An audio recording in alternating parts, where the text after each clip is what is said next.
여러분들이 춘추전국 시대 합종과 연행이라고 하는 이 국제 전략에 대해서 들어보셨습니까? 뭐 많이들 들어보시겠죠. 합종, 종으로 합하라. 연행, 횡으로 연결시켜라. 이 합종과 연행은 그 당시 이 불확실성의 춘추전국 시대에 굉장히 중요한 국제 전략이었습니다. 그러니까 이 전국시대쯤 들어오면요, 중국이 한 7개의 강대국으로 재편되기 시작합니다. 근데 그 재편되는 그 지도를 딱 펼쳐놓고 보면, 여러분들 그 서쪽에 그 섬서성 서안을 중심으로 했던 진나라라고 하는 나라가 가장 강력한 넘버1이 돼요. 그리고 저 북경부터 저 남쪽 호남선까지 이 종으로 6개 나라가 위치하고 있습니다. 그러니까 북경의 연나라, 그리고 산서성 하남성의 위나라, 조나라, 한나라, 그리고 산동성의 제나라, 그리고 후베이, 호북성의 초나라. 그러니까 국제질서를 딱 놓고 보면 서쪽에 강한 제국 진나라 하나, 남북으로 동쪽에 6개 나라의 그런 형국입니다. 자, 그러면 여러분들이 진나라 사람이라면 어떻게 조직을 끌고 나왔으면 좋겠습니까? 아니면 저 산동성에 있는 이 종으로 얘기했던 육소라 그럴까요? 일강 육소 중에 하나라면 어떻게 조직이 재편됐으면 좋겠습니까? 여러분들이 진나라의 만약에 조직의 리더라면, 강일에 속한다면 그 6개 나라들이 연합하는 걸 싫어할 겁니다. 즉 하나하나가 횡으로 여러분들과 뭔가 협동하는 조직이 되면 제일 편하겠죠. 그러니까 각계격파가 되면 좋겠죠. 근데 만약에 이 소라고 하는 이 조직이 있다면 아마 여러분들은 이 6개가 연합해서 하나랑 싸우고 싶어 할 겁니다. 지금도 보면요, 유럽연합이 왜 생겼습니까? 유럽에 있는 수없이 많은 나라들이 저 강력한 미국에 대한 반발로 생긴 거 아닙니까? 아세안이 왜 생겼어요? 결국은 요즘도 합종과 연행은 존재합니다. 강대국과 그리고 약소국 사이에 강대국에 대응해서 약소국들이 모이면 그건 합종입니다. 근데 강대국이 약소국들 하나하나와 연결해서 무슨 조약을 맺은 건 연행입니다. 그래서 합종과 연행은 이 춘추전국 시대에 정말 생존의 마지막 진검승부의 국제 전략이었습니다. 합종의 전문가, 위대한 리더십을 발휘해서 이 정말 종으로 합한 거죠. 약소국들 6개를 완벽하게 유니언으로 만들어서 거기에 육국 재상으로 오른 사람이 있습니다. 바로 소진이라는 사람입니다. 성이 소씨고 이름이 진인데 협상 전문가죠. 왜냐하면 6개 나라를 갖다가 설득하려면요, 정말 쉬운 일이 아닙니다. 왜냐하면 각각의 어떤 이해관계가 다 있기 때문에 그들을 설득해야 한 곳으로 뭉칠 수 있거든요. 그 왜 유럽 연합의 사무총장식으로 이 소진은 이 6개 소국들을 전체적으로 이끌어 나가는 굉장히 중요한 사람이었는데, 이 협상 전문가인 소진은 낙양 사람입니다. 지금의 그 하남성이죠, 낙양. 그러니까 그 낙양에서 태어나서 귀곡 선생이라고 하는 선생의 제자가 됩니다. 뭐 귀곡 선생 하니까 좀 으슬으슬하죠. 이 귀신 귀자의 계곡 곡자, 귀신 계곡 선생이라는 뜻인데, 이 귀곡 선생 밑에서 제자들이 많이 나와요. 합종의 전문가 소진, 그리고 연행의 전문가 장의, 그 다음에 이제 나중에 가면 이 손무의 손자였던 손빈, 그리고 그의 라이브였던 방연, 뭐 이런 사람들이 이 귀곡 선생의 제자로 알려져 있습니다. 자, 낙양 출신이었던 이 별 볼 일이 없던 소진이라는 사람이 어떻게 6개국을 묶어서 그 6개국의 재상으로 자기 리더십을 발휘할 수 있었을까요? 그것은 바로 설득입니다. 팀워크의 기본은 설득이에요. 리더십을 가진 어떤 리더가 그것을 내 주변 사람들에게 그 자기가 갖고 있는 비전을 설득해서 그들을 공감시키지 않으면 리더십의 팀워크가 일어나지 않습니다. 그 설득을 몇 가지로 좀 정리를 해보면요. 첫 번째는 설득에서 굉장히 중요한 게 디테일한 데이터로 설득할 겁니다. 그러니까 뭐 이렇게 하는 게 좋습니다가 아니라 아주 디테일하게, 지금 당신이 갖고 있는 물자가 말이 2,404만 마리고 당신이 갖고 있는 이 식량을 댈 수 있는 여러분들의 양이 12만 석이고, 아주 디테일한 데이터를 갖고 설명하면서 아무리 그거 갖고 진나라랑 싸워봤자 안 되니 합하라. 이러면 이제 설득이 되는 거죠. 여러분들 클라이언트 만나서 얘기할 때 데이터 없이는 안 됩니다. 아주 디테일한 데이터.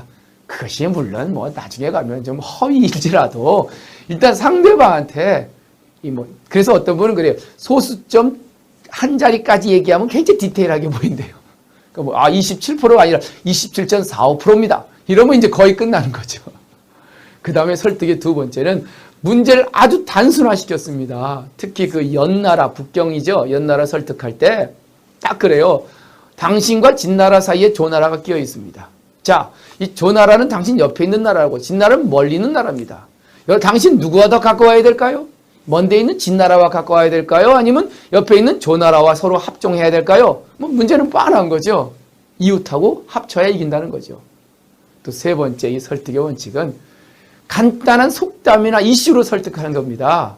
그러니까 한 나라에 가서 설득할 땐 이래요. 여러분들 잘 아시죠? 왜? 영이 개구인정, 물이 우하라.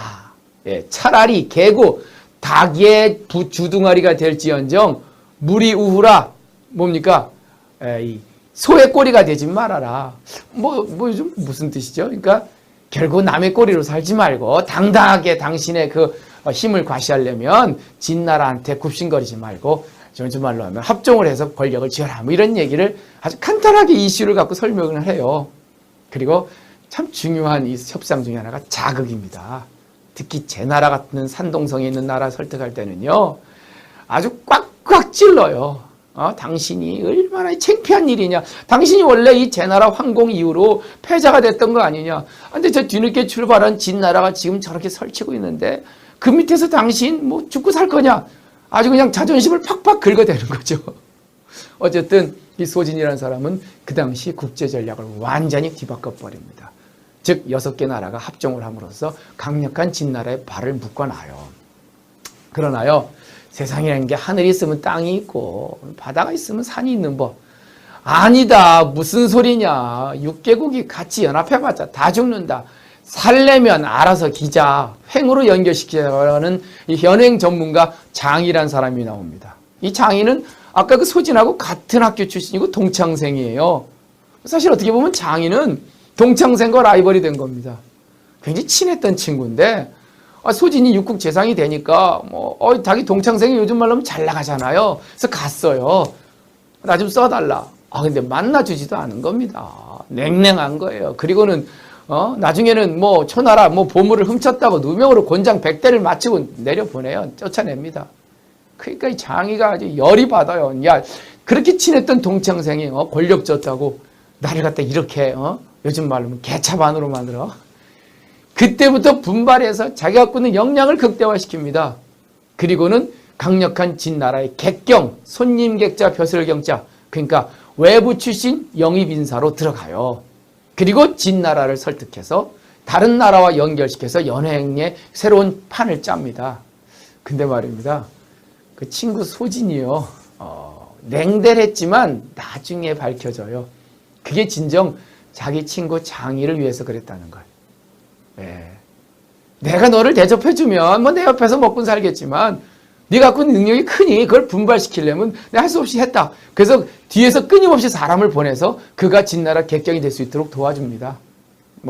장인은 나중에 압니다. 내 동창생 소진이 나를 이렇게 키우려고 했다는 걸 아주 굉장히 그 친구로서 정말 위대한 친구 간의 관계를 만들어내는데 어쨌든 이 진나라 객경으로 들어간 강대국의 참모 장인은 좀 설득해야죠.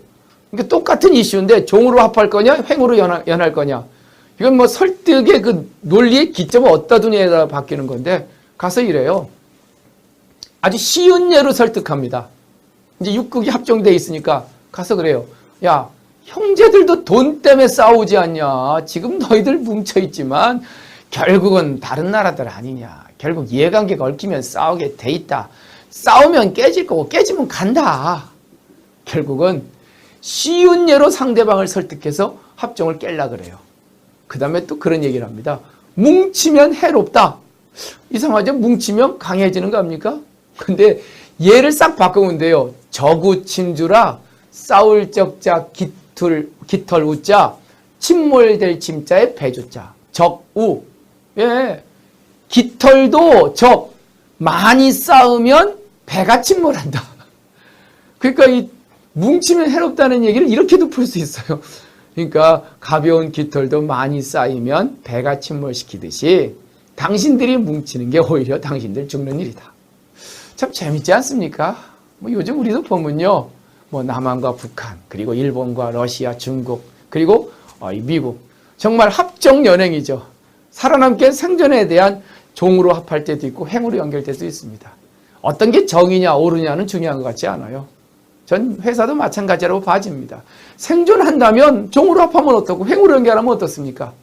결국은 생존이라고 하는 대명분 앞에는 합정연행, 어떤 것이든 가능하다고 보여준 팀워크의 대가들, 이 소진과 장인은 정말 지금도 여전히 우리에게 많은 영감을 주는 그런 리더들이었습니다.